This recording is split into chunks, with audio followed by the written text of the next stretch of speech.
Je vais mourir ici, de soif, comme un géranium. T'as fini?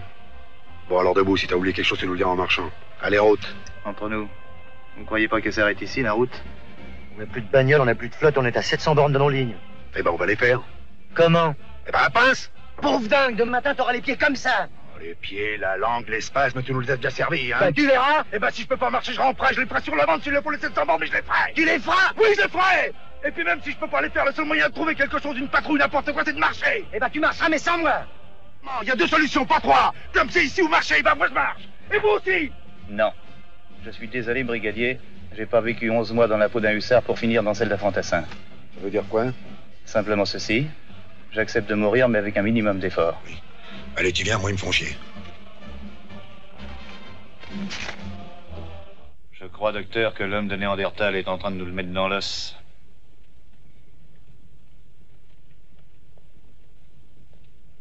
Deux intellectuels assis vont moins loin qu'une brute qui marche.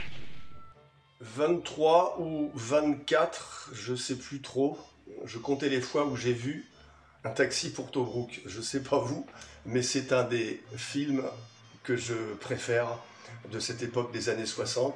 Un film qui était souvent diffusé à la télévision, Un taxi pour Tobrouk de Denis de la Patelière.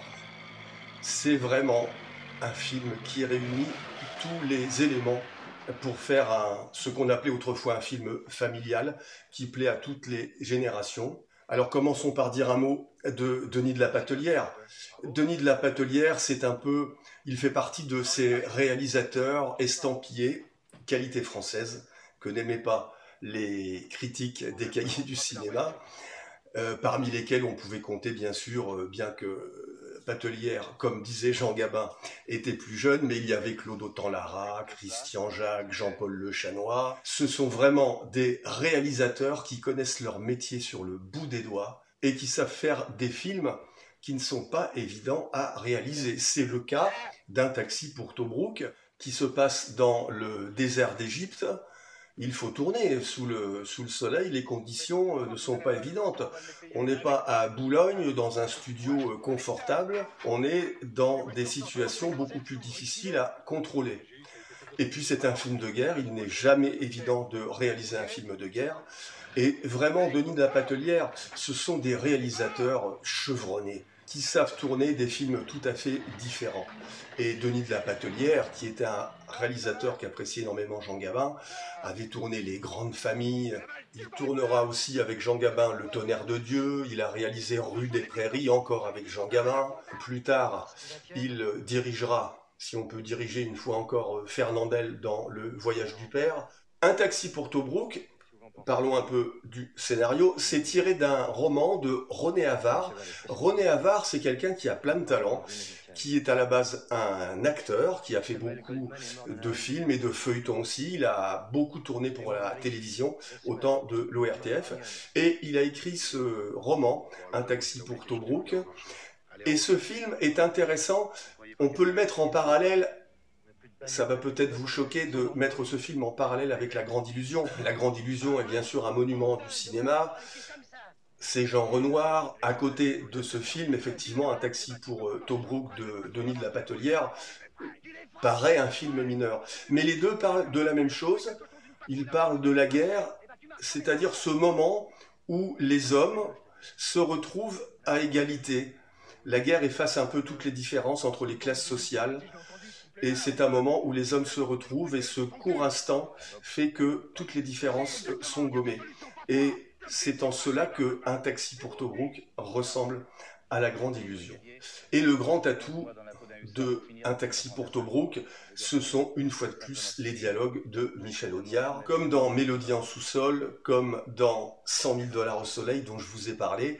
Ce sont des films un peu de la même catégorie, des acteurs géniaux, des dialogues en or massif.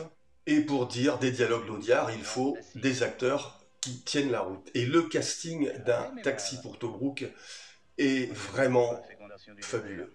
Et c'est l'occasion de parler de Maurice Biraud. Je ne vais pas commencer par les stars, mais par Maurice Biraud. Je ne sais pas si, comme moi, vous êtes passionné par les grands seconds rôles du cinéma français. Sans les seconds rôles, il n'y a pas de premier rôle. Maurice Biro, que l'on voit dans Mélodie en sous-sol et dans beaucoup d'autres films, dans Un taxi pour Tobruk, il n'y a en fait pas vraiment de second rôle, puisque dans cette Jeep, on retrouve un groupe de soldats. Il y a Lino Ventura, il y a Charles Aznavour, il y a Maurice Biro, il y a Hardy Kruger et German Kobos. Juste un petit mot pour expliquer que dans les années 60, il y avait énormément de coproductions européenne, et dans ces coproductions, bien évidemment, la France est la locomotive. Le cinéma allemand ou espagnol est beaucoup moins développé qu'en France. Les producteurs français vont chercher dans les pays voisins des financements pour ces films, et évidemment, chaque pays qui va coproduire va imposer une vedette de son pays. C'est pour cela qu'on voit Hardy Kruger, qui n'est pas connu en France quand sort Un taxi pour Tobruk, et German Kobos, qui lui est imposé par la production espagnole, mais qui n'a pas laissé un grand souvenir, en tout cas en France. Je reviens sur Maurice Biro. Maurice Biro avait commencé sa carrière à la radio, au cabaret. C'était un homme d'un grand esprit, qui avait son côté titi parisien. D'ailleurs, on le surnommait à la radio Bibi. C'était un personnage populaire au sens noble du terme. Un acteur merveilleux, on le voit dans Un taxi pour Tobruk, aussi dans Mélodie en sous-sol, dans Le Cap se rebiffe. Et je trouve un peu injuste qu'on ait oublié ces acteurs fabuleux. Maurice Biro est mort à 60 ans. Il était au volant de sa voiture dans le quartier de l'Étoile et il a eu une crise cardiaque à un feu rouge. Il est mort subitement. Et sur sa tombe est écrit une épitaphe qui est tout à fait à l'image de Maurice Biro. Ici repose Maurice Biro, qui n'a jamais eu besoin de porteur pour son bagage intellectuel. Bien sûr, c'est une pirouette, parce que Maurice Biro était loin d'être un imbécile, mais comme toutes les personnes de talent, il avait une grande modestie. Au casting, il y a Lino Ventura. Je voulais aussi vous parler de l'autre star qui est dans ce film, qui est le grand Charles Aznavour. Car Charles Aznavour n'est pas uniquement un chanteur avec la carrière grandiose qu'il a fait, et une carrière internationale, il a été aussi un très grand acteur, et il a tourné énormément de films. Son premier rôle important au cinéma a été dans Tirer sur le pianiste de François Truffaut, et dans Un taxi pour Tobruk, je trouve que c'est un des meilleurs films de Charles Aznavour, où il dit de façon superbe les dialogues de Michel Audiard. Il tournera après bien sûr d'autres films. Il retrouvera d'ailleurs Lino Ventura dans La Métamorphose des cloportes, où Charles Aznavour a un rôle tout à fait haut en couleur, et il incarne un personnage qui a le don d'énerver Lino Ventura. Et il ne faut pas énerver Lino Ventura. Charles Aznavour tournera énormément de très bons films. Il tournera dans Le Tambour de Volker Schlöndorff. Voilà ce que je voulais vous dire sur Un taxi pour Tobruk, pour vous donner l'envie de le voir si vous ne l'avez pas vu.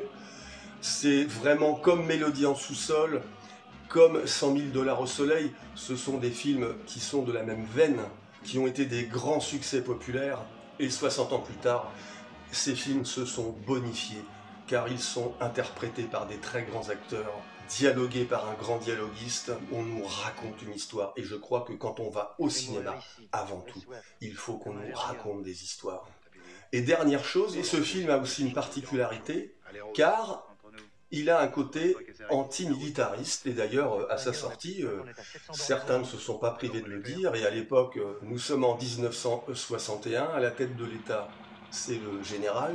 C'est une époque où la société française est quand même assez fermée, on n'est pas au 3e millénaire. Et souvent, les grands succès populaires font passer des messages. Et dans la scène finale, qui est superbe, d'Un taxi pour Tobruk, on voit Lino Ventura, qui assiste au défilé du 14 juillet sur les Champs-Élysées. Je ne vous en dis pas plus si vous n'avez pas vu le film, mais rien que pour cette scène, il faut voir ce film. Et vous comprendrez pourquoi je parle d'antimilitarisme à propos d'Un taxi pour Tobruk. Voilà, je ne vois rien d'autre à ajouter, sinon que personnellement, je vais me refaire Un taxi pour Tobruk, un film comme on les aime. Je m'efface. Et d'ailleurs, que faire d'autre devant des acteurs de cet acabit et de cette envergure? Un taxi pour Tobruk, Denis de la Patelière, 1961. solution.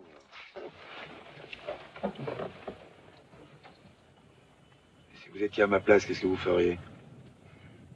Je ne suis pas à votre place. Mais je sais que moi, j'irai là. L'oasis de Siva. Il y a autant d'eau et de sens que vous en voudrez. Oui. Et puis il y a aussi tes potes. Là, je trouve que tu manques pas d'air, Bismarck. Il est amusant ce petit-là. Nous tenions Siva hier encore, mais aujourd'hui, Radio Lecker annonce que nous reculons partout. Si vous doutez de vos propres informations. Capitaine Von Stegel, vous nous prenez vraiment pour de bigorneaux. Hein. Vous préférez pas qu'on vous ramène directement à Tobruk? À quel étage habitez-vous? Et puis en arrivant, je pourrais peut-être vous faire couler un bain aussi. Allez Samy, tu peux remettre la sauce. Sable dur ou sable mou, elle a la main, il est tout droit encore.